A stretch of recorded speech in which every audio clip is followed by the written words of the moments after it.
illərdir mənim arzumda. Gedib uşaq evindən bir uşaq götürmək istəyirəm. Bəlkə qismətli, bəlkə buradan seçərəm, bilmirəm. Amma əslində biraz gözdən, nəzərdən uzaq bir yerlərdən istəyirəm. İnşallah və belə sizin sayənizdə ola başlayacaq. Uşaqlar, içinizdə müğənni olmaq istəyən var?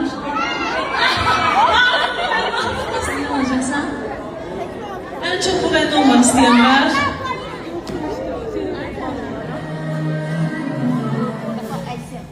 Gözəl təşəbbüslə çıxış elədin ki, uşaq evindən bir uşaq götürüb himayəndə saxlamaq istəyirsən. Və bu çox gözəl xəbər oldu. Bu mənim əslində səmdə uşaqlıq arzumdur. Mən bir neçə dəfə də onu dilə gətirmişəm ki, yəni uşaqlıqdan arzumdur. Allah qoysa mütləq şəkildə. Amma bilirsən, biraz bilirsən nə istəyirəm. Məsələn, bəzi uşaq evləri var ki, oraya həmişə nəzarətləri yaxındır. Biraz açıq gedən, gələn var. Əslində burada da çox gözəl balalar var idi. Özləri çox güzel. Mən də olsa hamısını götürərəm.